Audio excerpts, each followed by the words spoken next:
Menteri Keuangan Ibu Sri Mulyani, Anda bukan hanya bertanggung jawab kepada kepala negara atau kepada wakil rakyat, bertanggung jawab di hadapan Allah. Coba hubungkan hati Anda dengan Allah. Hubungkan betul-betul hati Anda dengan Allah Subhanahu wa Ta'ala. Bayangkan Anda berdiri di hadapan Allah di padang mahsyar nanti, di hadapan timbangan dengan kebijakan yang Anda lakukan, apa Anda tidak takut? Di dunia, mungkin orang memberikan, katakan, pujian kepada Anda. Tapi mereka tidak akan mampu untuk menyelamatkan Anda. Bahkan menemani dalam kubur, maupun pada saat Anda dibangkitkan atau berdiri di hadapan Allah Subhanahu wa Ta'ala. Umar bin Abdul Aziz mengatakan, jangan kalian hambur-hamburkan uang negara. Tapi perlakukanlah orang-orang yang tua sebagaimana ayah ibu kalian.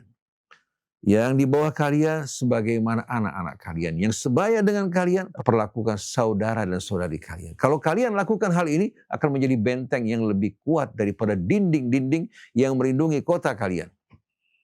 Karena apa? Apabila kalian perlakukan mereka dengan adil, mereka tak akan sayang-sayang untuk berkorban demi melindungi dan menjaga bangsa dan negara.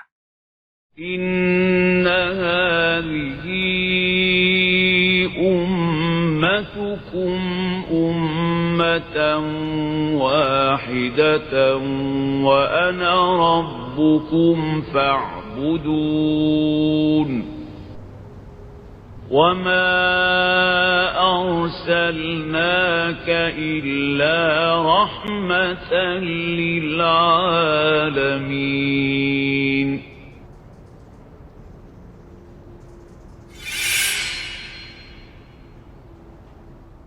Bismillahirrahmanirrahim. Alhamdulillahirrabbilalamin. Allahumma sholli ala Muhammadin wa ali Muhammad. Assalamualaikum warahmatullahi wabarakatuh. Sahabat Ummatan Wahidah dimanapun antum semua berada, semoga senantiasa selalu dalam lindungan dan rahmat Allah Subhanahu wa Ta'ala. Alhamdulillah, kita kembali dalam acara kita, dialog di bawah naungan Al-Quran. Mari sama-sama kita buka dengan membaca Ummul Quran. A'udzu billahi minasy syaithanir rajim. Bismillahirrahmanirrahim. Alhamdulillahi rabbil alamin. Ar-Rahmanir Rahim. Maliki yaumiddin. Iyyaka na'budu wa iyyaka nasta'in. Ihdinas siratal mustaqim. Siratal ladzina an'amta 'alaihim. Ghairil maghdubi 'alaihim waladdallin. Amin, amin, ya rabbal alamin. Sebelum kita memulai majelis kita, jika antum semua mendapatkan manfaat dari channel ini, jangan lupa untuk terus mendukung dengan share, like, dan subscribe. Akhir-akhir ini Bang, ada pernyataan kontroversial tentang pajak dari Menteri Keuangan Sri Mulyani. Dia menyamakan posisi pajak itu dengan wakaf dan zakat.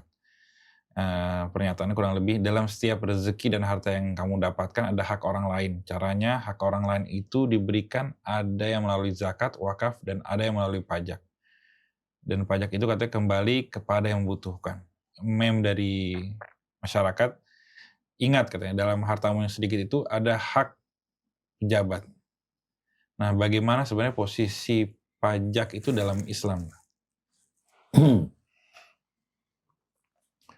A'udzu billahi minasy syaithanir rajim. Bismillahirrahmanirrahim. Alhamdulillahi rabbil alamin. Hamdan katsiran tayyiban mubarakan fi kama yuhibbu rabbuna wa yarda. Allahumma shalli ala sayyidina wa nabiyyina Muhammadin wa alihi wa sahbihi wa sallim. Assalamu alayka ya Rasulullah. Assalamu alayna wa ala ibadillahi salihin. Wassalamualaikum warahmatullahi wabarakatuh. Allahumma atina min indika rahmah wa 'allimna min ladunka ilman nafi'a wanfa'na bima 'allamtana. Amma ba'du. Akhir-akhir ini kita mendengarkan pernyataan dari Ibu Menteri kita, Ibu Sri Mulyani, yang menegaskan bahwa pada harta yang kita miliki terdapat hak orang lain. sebagaimana zakat, wakaf, begitu juga pajak.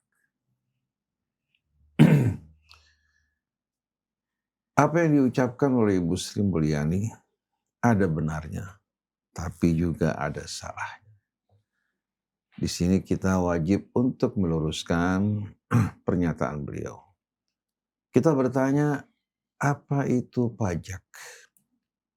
Dan bagaimana pandangan ulama al-muslimin berkaitan dengan pajak? Pajak di dalam istilah para fuqaha dinamakan al-maksu atau al-dharibah. Awil jibaya. Allati ya'khudhuha al-jubah minan nas bighairi haqqin. Jadi kata al-maks atau al-dharibah atau jiwayah ya, merupakan pungutan atau pajak yang diambil oleh apa? Oleh penguasa dari rakyatnya tanpa dasar kebenaran. Oleh karena itu para ulama bersepakat menyatakan bahwa pemungutan pajak dari rakyat itu merupakan kezaliman yang besar. Pemungutan pajak merupakan kezaliman yang besar. Semua kita tahu bahwasannya Nabi kita pada haji perpisahan dengan tegas mengumumkan bahwa Allah haramkan darah sesama kita, harta kita, begitu juga kehormatan kita, kecuali dengan haknya. Nah, kalau kita membuka Al-Quran dan kita mengikuti perjalanan Nabi dan para sahabatnya, kita temukan bahwasannya pajak tidak pernah dilakukan baik pada masa Rasul maupun Khulafa ar-Rasyidin pada kaum muslimin. Yang terjadi pada masa Sayyidina Umar, ketika kaum muslimin berdagang keluar wilayah mereka, memasuki wilayah negara lain, dikenakan pajak. Maka Sayyidina Umar mengatakan, ambil dari mereka sebagaimana mereka mengambil dari kita. Jadi pajak masuk barang dari luar, karena mereka juga melakukan hal yang sama. Tapi terhadap rakyat, tidak ada pungutan pajak dari mereka. Yang ada zakat yang diambil dari kaum muslimin yang betul-betul memiliki kelebihan. Setelah mereka memenuhi kebutuhan rumah tangga mereka, maka dari kelebihan tersebut dikenakan zakat. Jadi bukan diambil dari mereka-mereka yang fakir, yang miskin, yang tidak memiliki kelebihan. Tapi zakat diambil dari orang yang memiliki kelebihan. Dalilnya firman Allah. Wa yas'alunaka madza yunfiqun. Mereka bertanya kepadamu wahai Rasulullah, apa yang mereka mesti infakkan? Jawaban Allah jawaban yang amat indah, menarik, yang memberikan solusi bagi problema ekonomi, tapi tidak membebani orang yang tidak memiliki kemampuan. Malah yang tidak mampu, mereka menerima bantuan.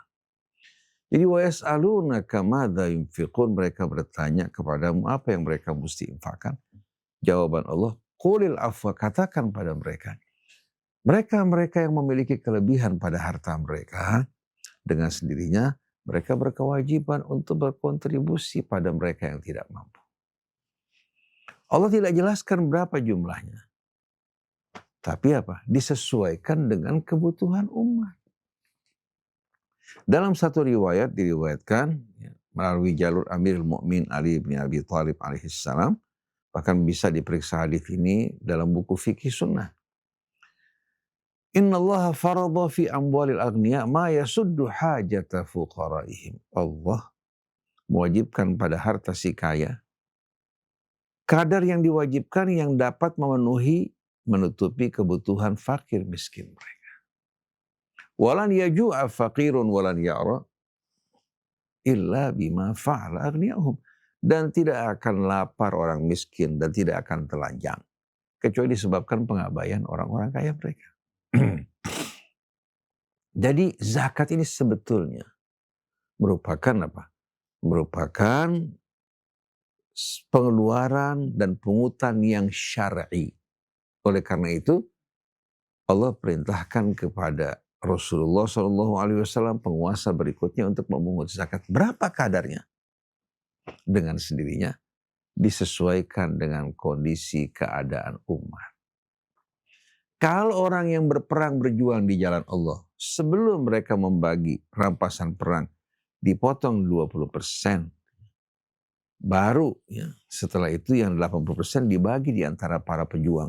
Dengan resiko kematian, luka-luka, cacat, yang begitu besar resikonya, tapi tetap sebelum dibagi dipotong 20%. Nah, para pedagang, para pengusaha, masa mereka mengeluarkan 2,5%?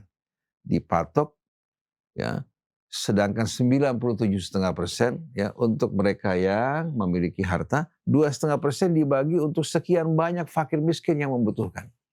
Berdasarkan laporan Bank Dunia, ternyata jumlah orang yang hidup di bawah garis kemiskinan mencapai 70%. Sebanyak 200 juta.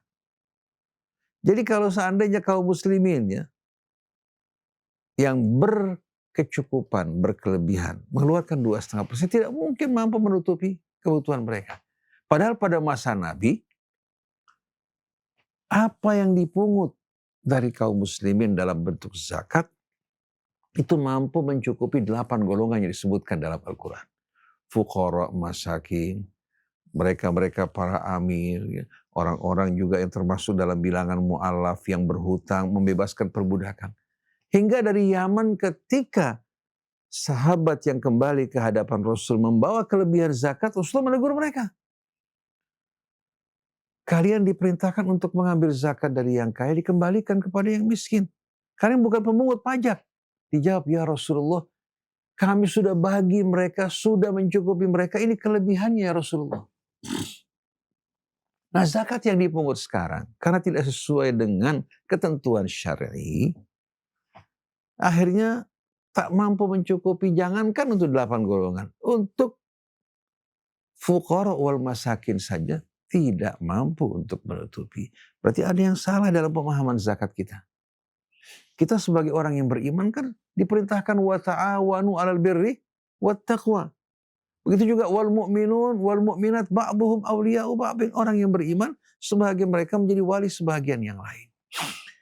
Jadi semua pengeluaran yang kita keluarkan ya, secara syar'i itu dapat dikategorikan sebagai zakah atau sedekah. Ada yang wajib, ada juga yang sifatnya apa? Sifatnya pada saat diperlukan. Jadi zakat bisa progresif, bukan hanya pajak. Pajak gila-gilaan dari mulai 5, 10 sampai 35%.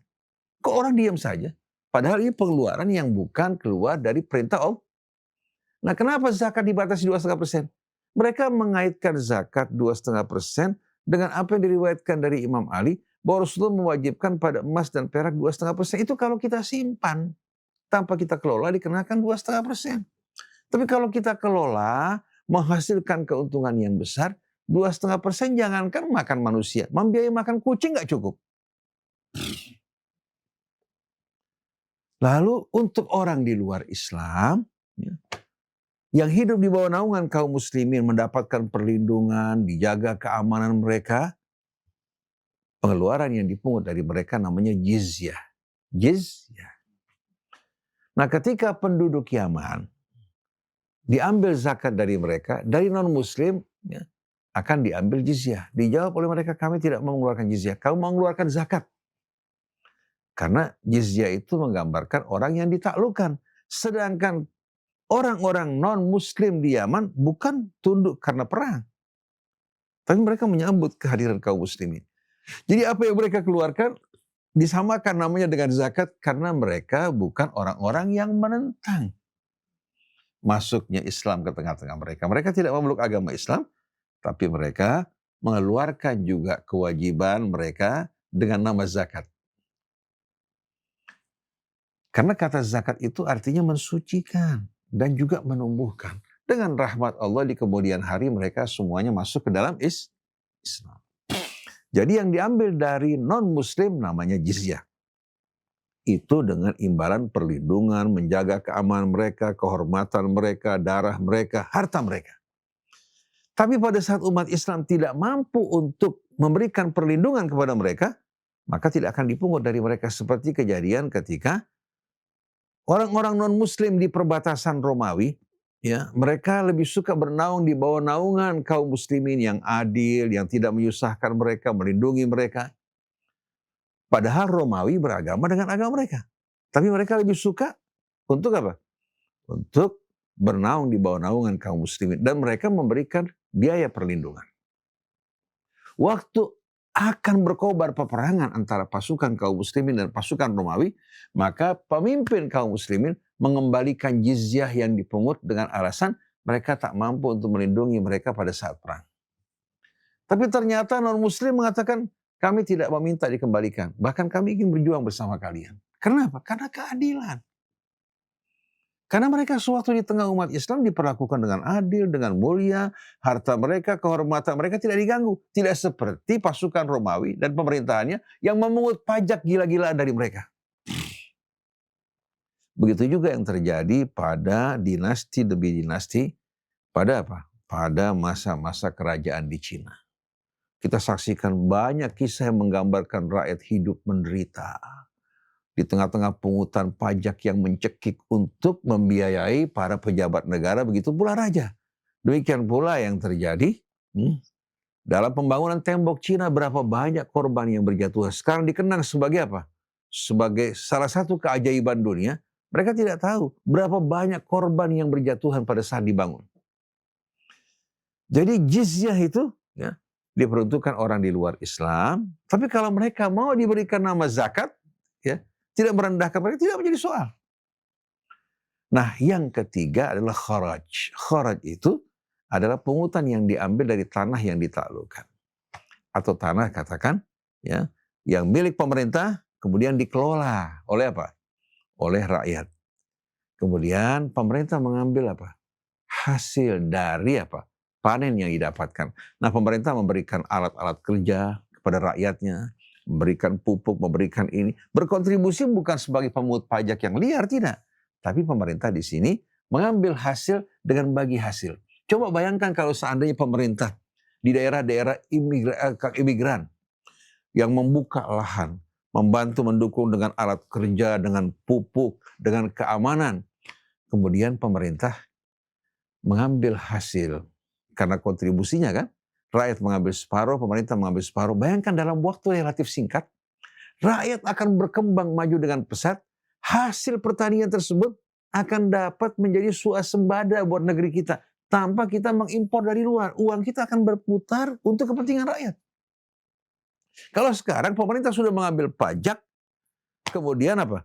Mengimpor juga produksi dari luar, membuat para petani kita hidup dalam penderitaan. Itu kharaj. Adapun pajak ini sebetulnya Islam punya solusi yang lebih indah. Kalau pajak ditetapkan oleh pemerintah atau oleh Menteri Keuangan, tidak ada hubungannya dengan Allah dan balasan di hari kemudian nanti. Kalau zakat berbeda, yang menetapkan Allah. Oleh karena itu berapa yang harus dikeluarkan disesuaikan dengan kebutuhan yang dibutuhkan oleh bangsa negara. Contoh, kalau terjadi peperangan, kita butuh uang besar. Kekayaan negara tidak cukup. Maka rakyat ya mengeluarkan dari kantong mereka dengan niat zakat. Bukan pajak pungutannya dipaksakan, tapi dengan niat zakat. Nah, sekarang kita perhatikan keluhan dari Menteri Keuangan, begitu juga dari pemerintah yang pada saat ini memerintah, berkaitan dengan pendapatan negara. Di samping pajak yang telah dipungut, mereka juga menginginkan agar rakyat ini memberikan kontribusi yang lebih besar kepada negara. Padahal kita tahu negara itu rakyat. Pemerintah itu pelayan rakyat yang dipilih oleh rakyat. Bukan raja-raja dan tuan-tuan yang memerintah, ya, lalu memperbudak bangsa maupun negara. Tidak. Negara itu rakyat. Jadi sebetulnya yang menjadi tuan itu rakyat. Tapi sayang, sungguh sayang, pemahaman mengenai negara itu betul-betul telah mengalami betul-betul apa? Penyimpangan dari makna yang sebenarnya. Dari pendapatan negara ya, berjumlah 3.000 triliun.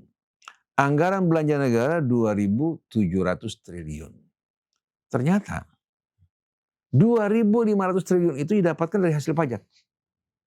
2.500 triliun didapatkan dari hasil pajak. Kita bertanya kemana perginya kekayaan negara nih. Dari mulai hasil tambangnya, emasnya, kemudian nikelnya, batu baranya yang membuat kaya sebagian orang. Duduk uncang-uncang kaki bersenang-senang di atas penderitaan rakyat. Bukankah ini milik rakyat? Kita kan tahu dalam apa? Undang-undang dasar kita, apa yang terdapat di perut bumi, di permukaan, di laut, itu milik rakyat. Bukan milik negara, milik rakyat. Kalau dipisahkan antara negara sama rakyat. Oleh karena itu seharusnya Menteri Keuangan Ibu Sri Mulyani, Anda bukan hanya bertanggung jawab kepada kepala negara atau kepada wakil rakyat, bertanggung jawab di hadapan Allah. Coba hubungkan hati Anda dengan Allah. Hubungkan betul-betul hati Anda dengan Allah Subhanahu wa Ta'ala. Bayangkan Anda berdiri di hadapan Allah di padang mahsyar nanti, di hadapan timbangan dengan kebijakan yang Anda lakukan, apa Anda tidak takut? Di dunia mungkin orang memberikan, katakan, pujian kepada Anda. Tapi mereka tidak akan mampu untuk menyelamatkan Anda. Bahkan menemani dalam kubur maupun pada saat Anda dibangkitkan atau berdiri di hadapan Allah Subhanahu wa Ta'ala. Ini kalau bicara mengenai aturan Islam, dalam Islam tidak ada yang namanya pajak. Ada namanya zakat dan yang dikeluarkan bukan sebatas 2,5%. Bisa 5, bisa 10, bisa 20, bisa 30. Dan di saat rakyat merasakan, mereka keluar 35% atau 40%. Dan ini berhubungan dengan bekal mereka di hari akhirat, mereka akan lebih bahagia dengan nama pajak. Dengan nama pajak, mereka merasa tidak ada hubungan dengan bekal mereka. Tapi dengan nama zakat, yang mereka keluarkan, katakan seorang dokter mendapatkan penghasilan 100 juta per bulannya di rumah sakit, dipotong 35% zakat Anda. Kemudian salurannya pun harus sesuai dengan aturan Islam. Dengan aturan Al-Quran. Jangan Anda berbicara mengenai zakat, lalu Anda samakan pajak dengan zakat, ini namanya mencampur adukkan di antara yang hak dan yang batil. Nah, kalau seandainya pendapatan negara dengan nama pajak 2.500 triliun, katakan namanya zakat. Pengeluarannya juga sesuai dengan aturan yang Al-Quran berikan. Adapun yang didapatkan dari non-muslim namanya jizyah.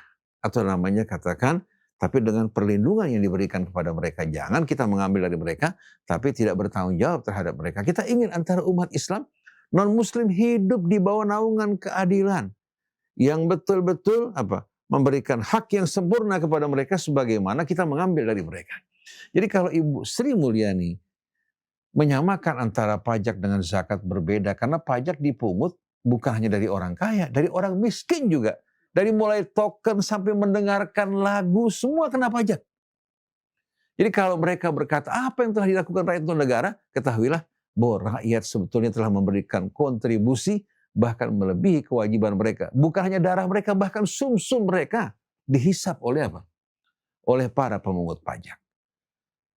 La haula wa la quwata illa billahil aliyyil azim. Saya sampaikan hal ini bukan untuk menimbulkan keresahan, tapi rakyat pada saat ini di bawah betul-betul menderita luar biasa. Lapangan pekerjaan yang semakin langka. Juga biaya hidup yang semakin mahal. Harga barang yang semakin meningkat. Sampai orang membeli barang saja nilainya bisa sampai 65.000, 70.000. Beli cabai rawit mahal, beli sayur-mayur mahal. Padahal ini yang tadinya kita dapatkan dengan harga murah. Yang saya khawatirkan, ini akan menimbulkan keresahan, kebencian, kutukan, akhirnya membuat negara kesatuan Republik Indonesia dipecah belah oleh kebencian dan rasa tidak puas. Ini yang mengkhawatirkan. Oleh karena itu kita tidak ingin sama sekali negara kita ini berpecah belah, dipecah belah oleh kebencian, permusuhan, dan rasa tidak puas. Dan ini lebih berbahaya dari serangan musuh yang datang dari luar, yang bisa menyatukan anak bangsa, tapi ketidakadilan ini akan lebih mengerikan lagi. Nah, sebagai penutup, Umar bin Abdul Aziz radhiyallahu anhu, yang dikenal sebagai khalifah yang adil, diminta oleh gubernur Mesir untuk mengizinkan gubernur Mesir mengeluarkan anggaran untuk membangun tembok yang melindungi kota Mesir, sebagaimana yang terjadi di Cina. Umar bin Abdul Aziz mengatakan jangan kalian hambur-hamburkan uang negara. Tapi perlakukanlah orang-orang yang tua sebagaimana ayah ibu kalian. Yang di bawah kalian sebagaimana anak-anak kalian. Yang sebaya dengan kalian, perlakukan saudara dan saudari kalian. Kalau kalian lakukan hal ini, akan menjadi benteng yang lebih kuat daripada dinding-dinding yang melindungi kota kalian. Karena apa? Apabila kalian perlakukan mereka dengan adil, mereka tak akan sayang-sayang untuk berkorban demi melindungi dan menjaga bangsa dan negara. Kita harapkan Ibu Sri Mulyani berkontribusi dengan baik. Belajar Islam dengan baik ya, supaya tidak mencampur adukkan di antara yang hak dan yang batil. Kita setuju kalau pajak di negeri kita dirubah menjadi zakat, tapi dengan sendirinya harus ikut aturan yang ditetapkan Allah Subhanahu wa taala. Ini yang saya sampaikan sesuai dengan pandangan para ulama. Walaupun sebagian mereka mengatakan boleh diambil pajak dari apa? Umat Islam apabila ada maslahat syariah, kita katakan tidak perlu menggunakan nama pajak. Cukup dengan menggunakan nama zakat. Saya ingat salah satu negara Arab, kalau tidak salah Suriah, ketika sedang berhadapan dengan perang, kemudian mereka butuh anggaran untuk perang dari mulai logistik sampai persenjataan, mereka mengumpulkan para ulama untuk memberikan fatwa dibolehkan mengambil pajak dari rakyat. Semua ulama setuju kecuali satu. Sebelum kita sepakati, saya ingin lihat. Coba kas negara. Saya ingin lihat kas negara. Ternyata ditemukan negara masih memiliki kas yang cukup baik. Kemudian ternyata singgasananya terbuat dari emas. Ulama tersebut mengatakan untuk saat ini tidak dibolehkan. Jual apa yang perlu dijual dari kas negara ini. Ya, demikian pula hiasan-hiasan, demikian pula singgasana yang terbuat dari emas. Kalian jual untuk membiayai perang. Kalau kurang baru kita mengambil dari rakyat. Jangan mereka berjuang di barisan paling depan, tapi tetap mereka disusahkan dengan pungutan yang memberatkan mereka. Perlakukan rakyat dengan cinta. Perlakukan mereka dengan kasih sayang. Rakyat akan mencintai Anda. Bahkan mati demi negara mereka tidak akan sayang-sayang. Jadi tidak perlu kita khawatir terhadap kebutuhan kita.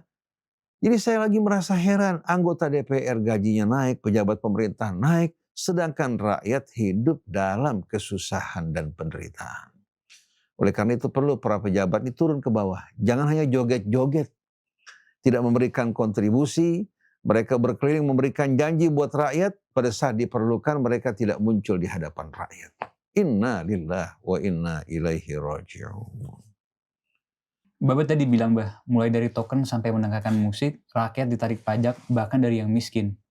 Katanya tanda sebuah negara yang bobrok adalah negara dengan penguasa yang membebani pajak yang bermacam-macam kepada rakyatnya. Apa benar begitu, Bah?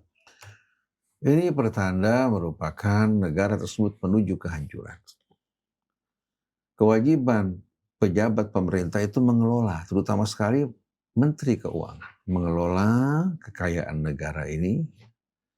Kemudian dari pendapatan yang didapatkan dengan cara yang syar'i, baik pendapatan yang didapatkan dari zakat, pendapatan yang didapatkan dari sumber kekayaan alam yang terdapat di negara tersebut dikelola dengan baik.